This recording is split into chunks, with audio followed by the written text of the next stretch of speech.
Okay, so good afternoon. So what I'll be doing is to do a quick audit walkthrough and planning stage kung ano yung mga bagay na dapat kong gawin sa zero cleanup na to. So we have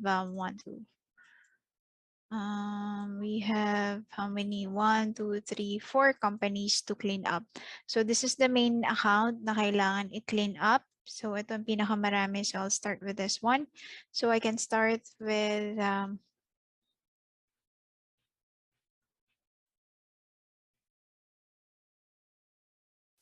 all right, so I'll start.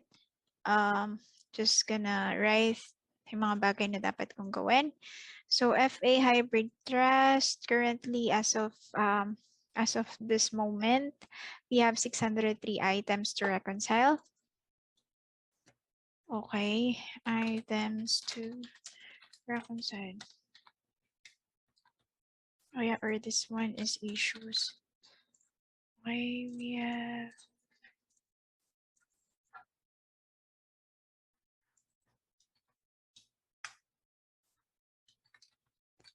reconcile.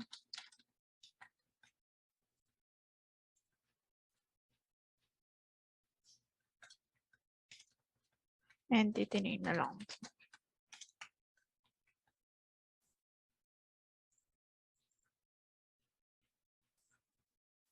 Items to reconcile, AR, AB, A, taas, merge natin, clean up.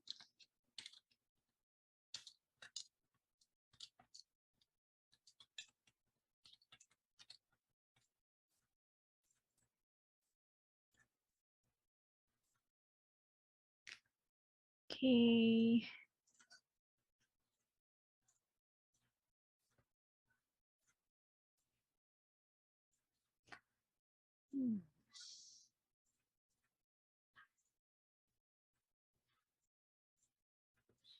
So yan, items to reconcile. Para medyo maayos. Items to reconcile, we have 603 items. Last login.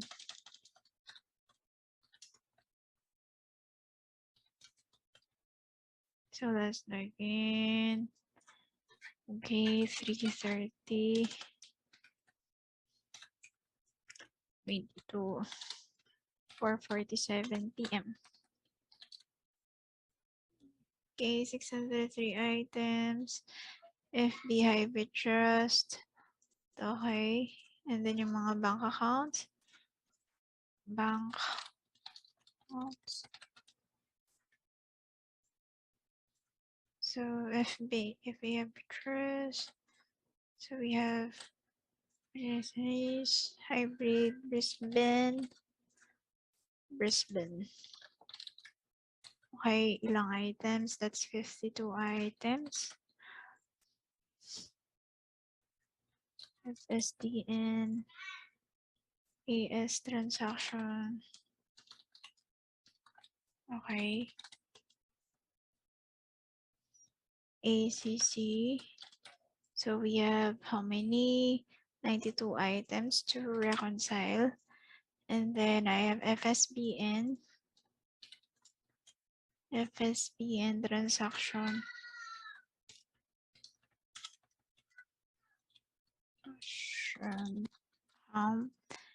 We have 69 items. Okay. Hybrid savings. FA hybrid savings. Next naman, FA hybrid birth main. Birth main. How many savings? 0. Birth 35. Tapos petty cash. 35 FS.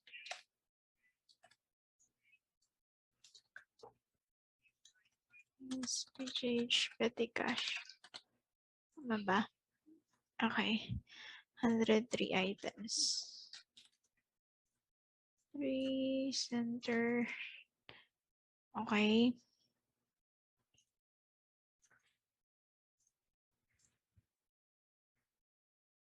All right. So far, how many? 1, 2, 3, 4, 5, 6, 7. 2, 3, 4, 5, 6, 7. Okay, 7. Tama. Alright, so check tayo ng invoices. Just to check how many invoices to.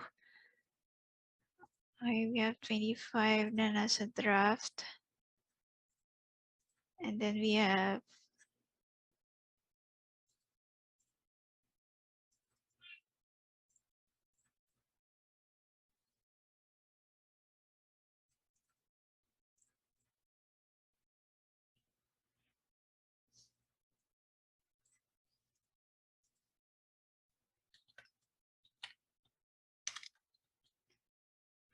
drafts, waiting payment.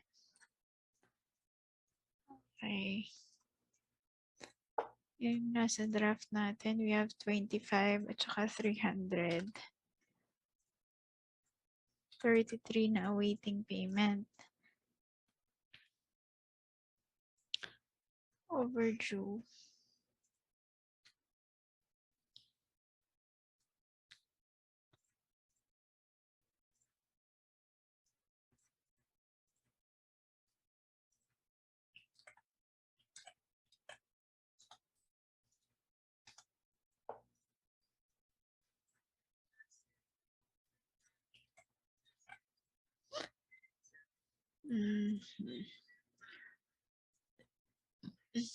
Nalagay tayo ng isang left for notes.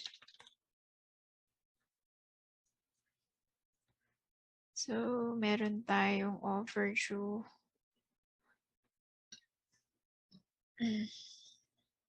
So, mag-create tayo ng AR aging summary. AR aging summary.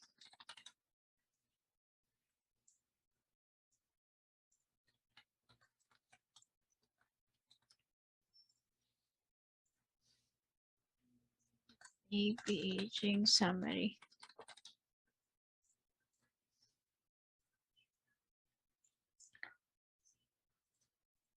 Alright, sige.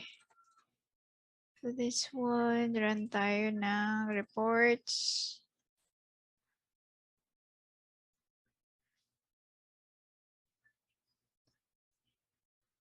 Okay.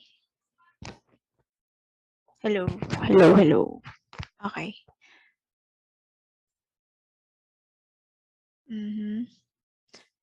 Okay, punta tayo sa aged receivable. Old version. Try natin yung new version.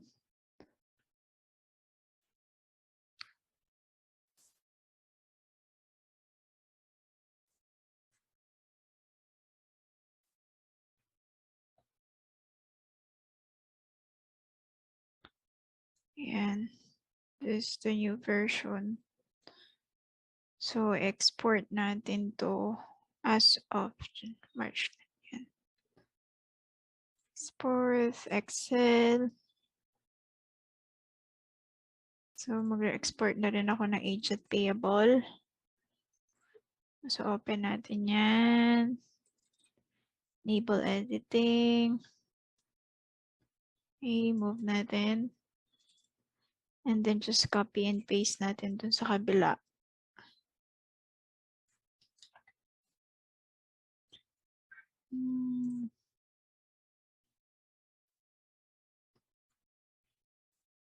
So, ito, copy ko yung link para dito meron tayong link. Start link. Paste, apply. Okay, so ayan. Next, tingnan natin. So, yung aging summary natin na i-review. So, we have to check them one by one. Especially itong mga older. This one.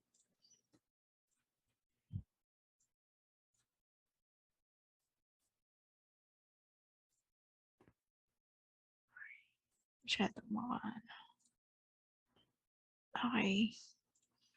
And then, for agent payable, balik tayo sa report. Punta tayo sa bagong summary. Okay. As of March 30. Date.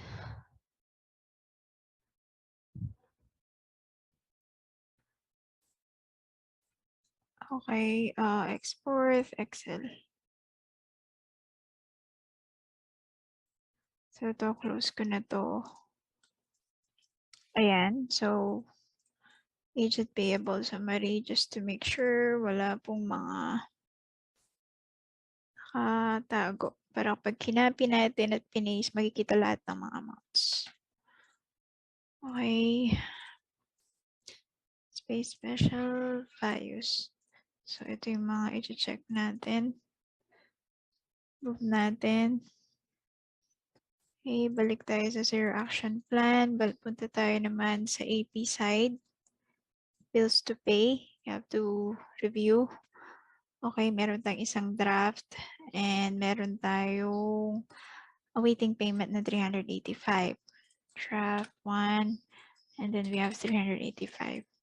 Okay, so add tayo ng 1 column para sa notes natin for AP.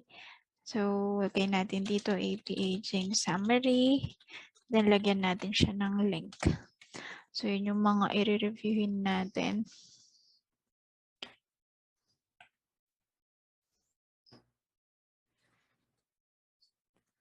Okay.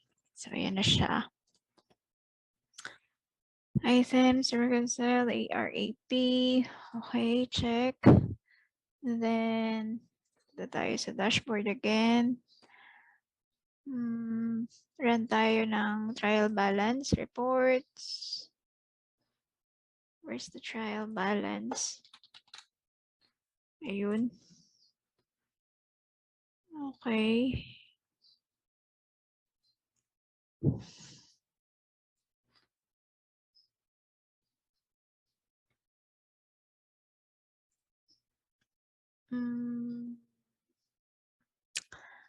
Ano ba? This financial year na dapat.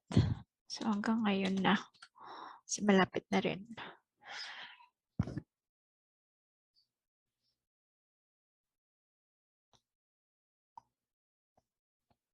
So, yun mga yan. So, ito i-review yan isa-isa.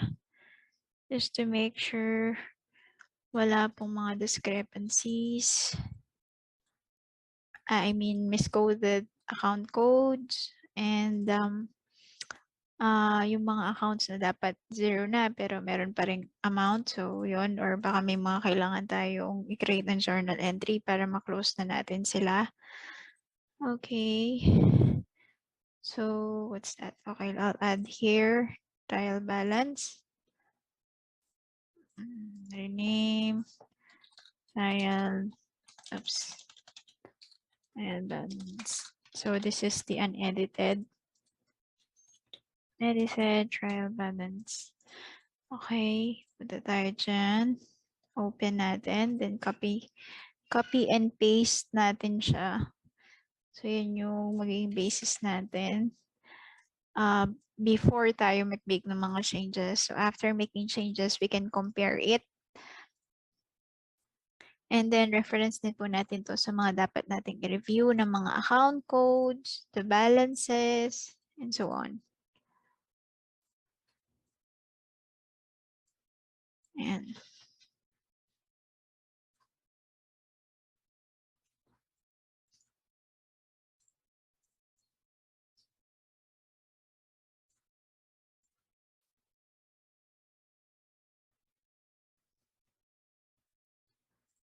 Okay.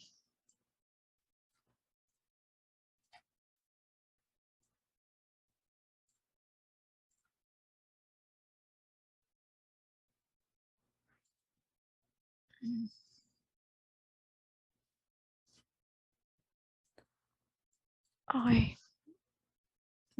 Yan.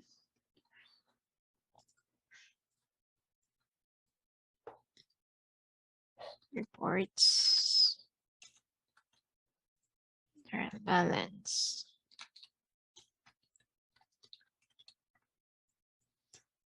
Unedited, trial balance. Unedited.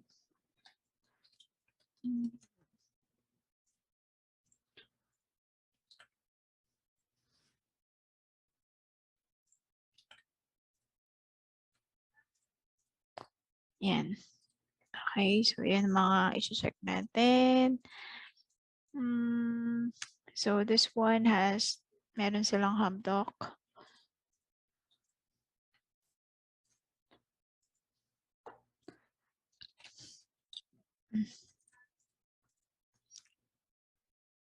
Okay, sige, I'll check if updated siya. Pero kung hindi, so we also, bali habang nagre-reconcile ka, actually you can start processing the Hubdoc receipts muna. And then later ka, pag nag-reconcile ka na, mas madali na lang mag-match. Okay? So with Hubdoc kasi sila. Okay, what else?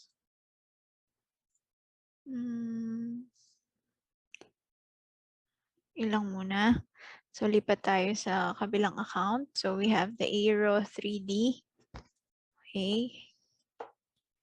Aero 3D. Oops. 3D.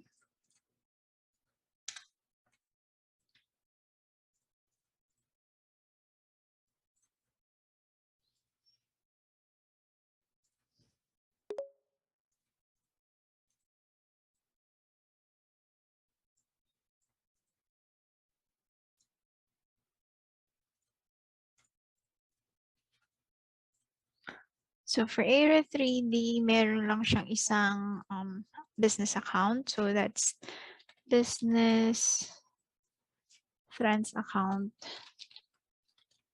Ang last 4 digit niya is 883. Okay. So that's the bank account. And then we have 187 items to reconcile. Okay. So, reviewin natin yung ARAP din. Ito tayong invoice. So, majority naman paid. So, meron lang tayong isang awaiting payment. So far, may issue ba siya? Oh, 218 days old na siya. Days overdue. So, we need to check. Bakit kanyan? Baka paid na pala to. Hindi lang siya na-match. Baka part siya dito sa nare-reconcile natin. Okay, so yan. Okay, next naman, we have to go to the bill side. Okay, so far, zero draft, awaiting approval, awaiting payment. There's a 2 awaiting payment and medyo old na rin sila. So we need to check. So, punta tayo sa all. Ay, wala siyang awaiting payment.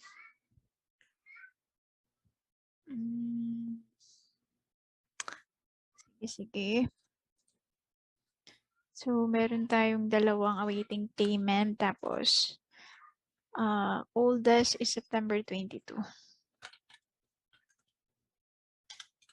2020 pala. Sorry. Oldest bill.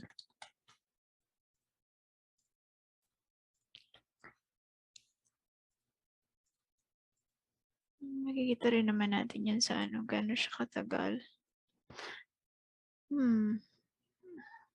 Okay. Next naman is we have to check the reports as well.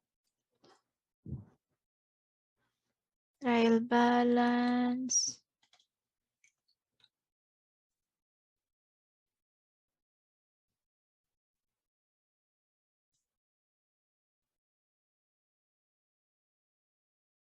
Ayun, adjust ko na siya for this financial year. Export, Excel. That's for our trial balance.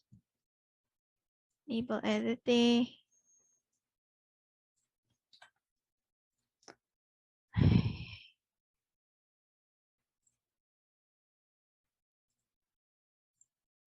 Oops.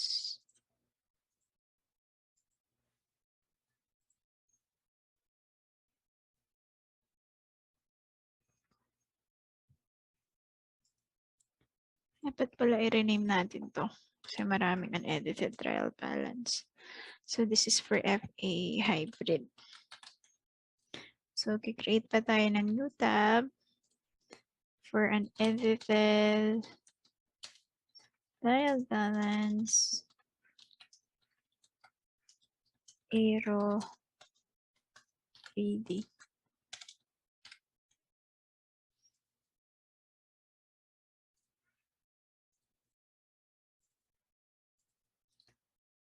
Okay, so ayan na siya. Next.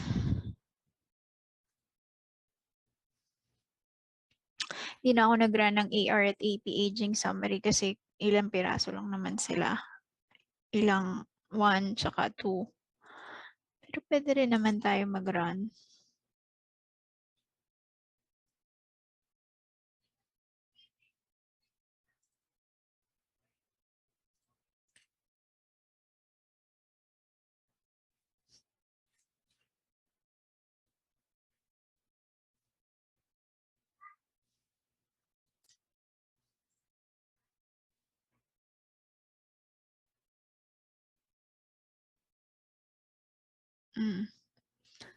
Iisang supplier lang pala siya. So, ayun. Yun din. Pareho lang. Okay. So, at least madali ko na lang naman siya i-check kasi 1 or 2 items lang naman siya. Unlike dito sa hybrid, masyado siyang marami. So, nirun ko na. Okay. What else? Check ko yung trial balance. May payroll ba sila?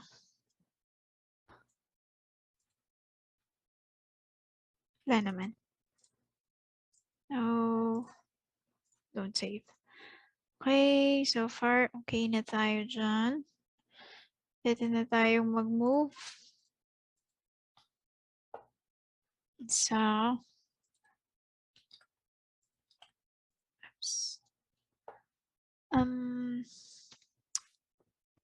copy, paste, tapos rename natin siya.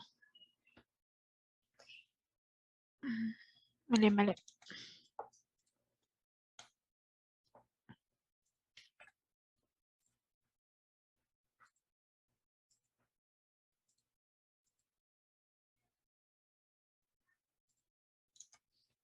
Unedited trial balance, TB, Aero AD, 3D, sorry. 3D. Okay, so yan. Next, we have change organization. I am hybrid. I am hybrid. Okay, I am hybrid. How many accounts? So we have 1, 2 accounts to review. We have I am hybrid trust and I am hybrid saver. Hybrid trust. Okay. Last 4 digits 0163. Okay, I am hybrid saver. Trust saver 0640. 0640. Saver, wala. 96 item yung isa. 96. 0.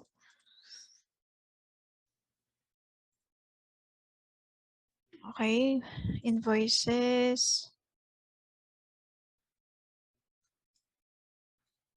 Easier 5 tsaka 46. Draft na 5. Meron tayong 46 invoices. So, meron na tayo. Pinaka-old niya is 36 days overdue.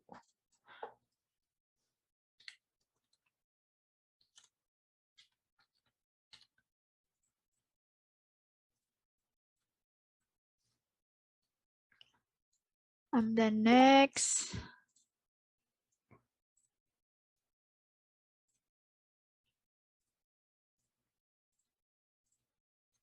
tayo sa AP. Bills to pay.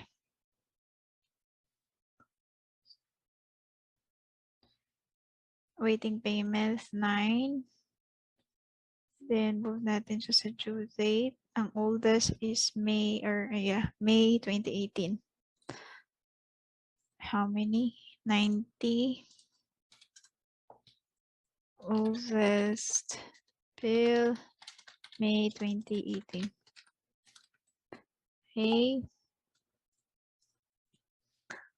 Okay. So, run tayo ng report.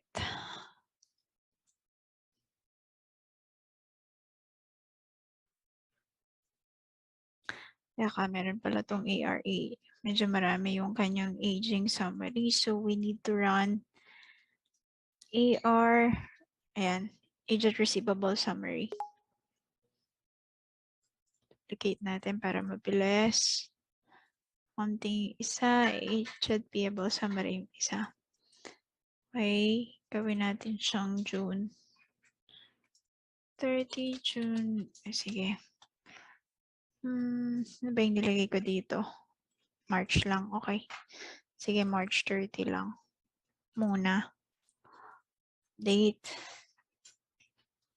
So, export, Excel, this one. Export, Excel din. Yung mga i-review natin.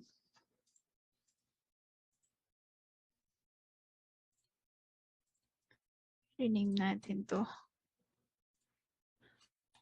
Hybrid. And rename ko FA Hybrid.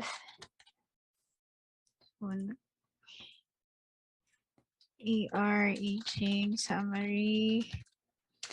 I am hybrid. I am hybrid. Next, AP aging.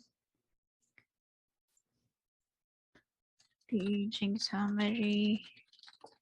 I am hybrid.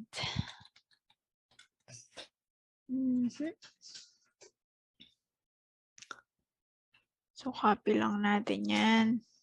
Able. Agent payable.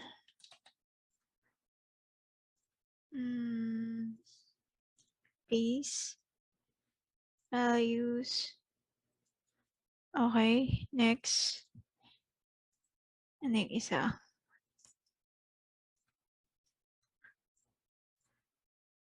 Ano ba ito? Yan. H.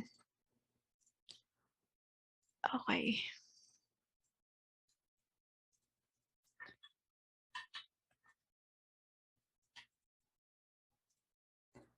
Alright, so tapos na tayo. Run tayo ng trial balance.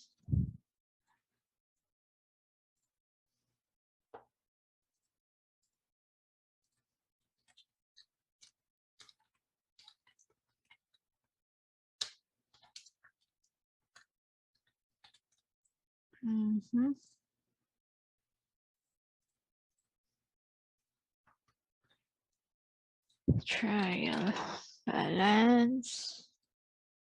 Oops.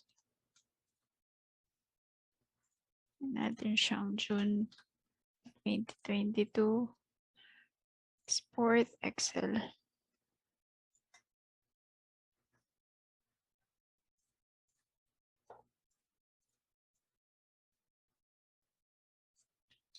Copy, then paste natin here. Values.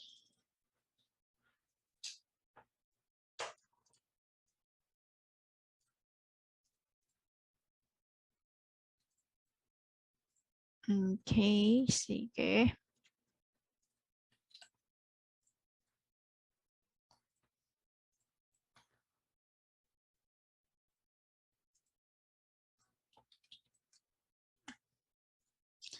I am hybrid. Insert link. Paste natin. Apply. Okay, isa na lang. Change organization. Me star. Okay, punta tayo. Me star. Whole thing. For Star Holdings, we have isang account lang po. Pinalang natin yun. Paguhin natin yung account number 344. Okay, 50 items to reconcile. Check ko lang yung bank accounts. Baka lang may nakatago. So, dashboard. How many? 50 items. Ito tayo sa invoices. So, we have one draft and awaiting payment na 21. Tingnan natin yung oldest invoice. 760 days overdue. Okay. Ang pinaka oldest invoice.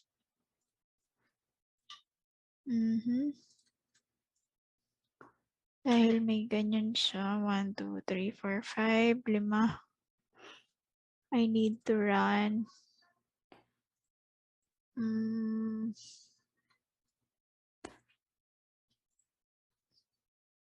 Create tayo ng tab. AR.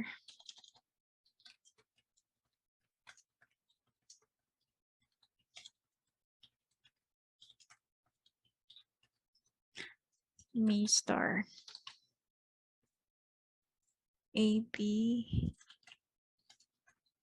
Summary.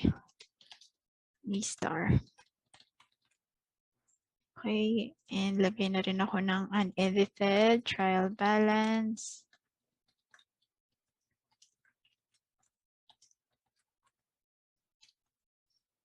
Ay, para mabilis tayo.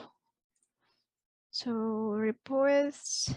So, punta muna ako sa bills para tuloy-tuloy ang aking pagrarun ng reports. So, 00, and then we have to awaiting payment na recently lang. Okay, so hindi naman ganun siya katagal. So, awaiting payment. Oldest bill is January 2022.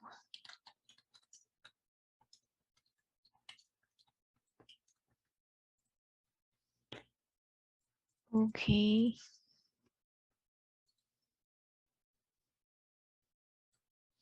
Run tayo ng reports.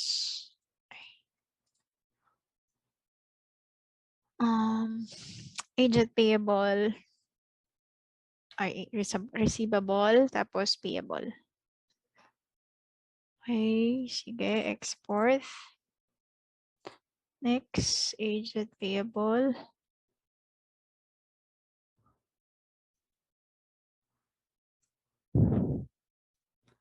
Export Excel. Okay. And so, close muna natin yung isa. Enable editing, Star. So, yan. Aging, base special values. Okay. Basta tayo dyan. Next naman. Save. Enable editing tayo. Tapos copy. And then paste. Okay, so ayan. Trial balance.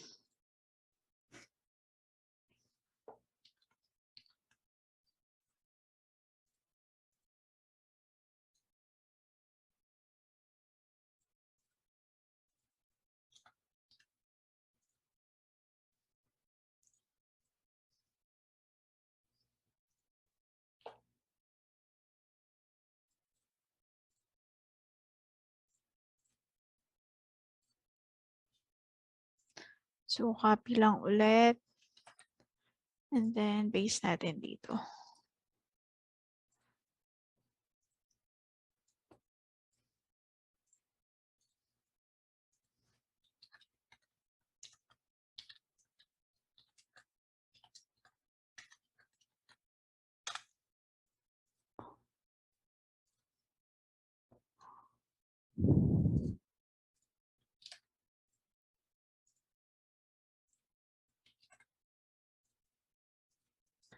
Yan. Okay, so that's it. So, yan, isa-isayin natin titignan yan kapag nag-start na tayo talaga dun sa per entity cleanup na. Pero yan, roughly, this is the summary of the things that you'll be doing or checking. Pero ito pa, hindi pa ito masyadong detailed, but at least an overview what will happen with the bank recs, with the AR, with the AP, and the reports. Okay, so for, ayun, okay na to. So once na mag-start na sa clean up, dun pa lang talaga siya magiging detailed kasi nga sabi ko nga the trial balance, you have to check it. Then yung isa-isa, yung mga accounts, okay, baka meron palang miscoded, meron palang dapat i-recode.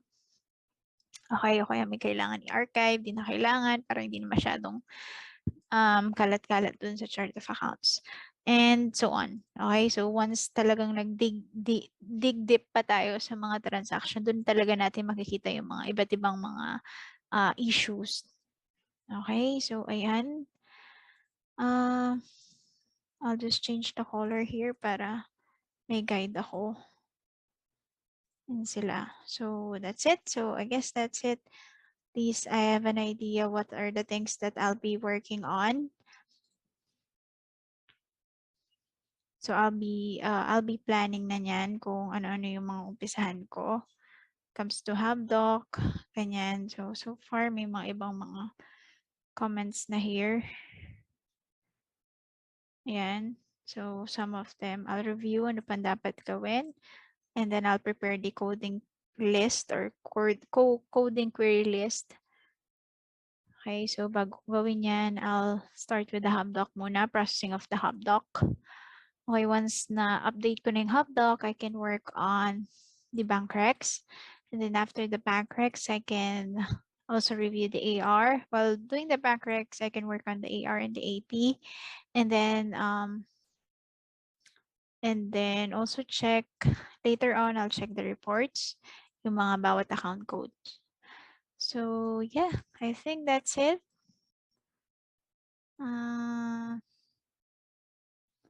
Right, so yun na.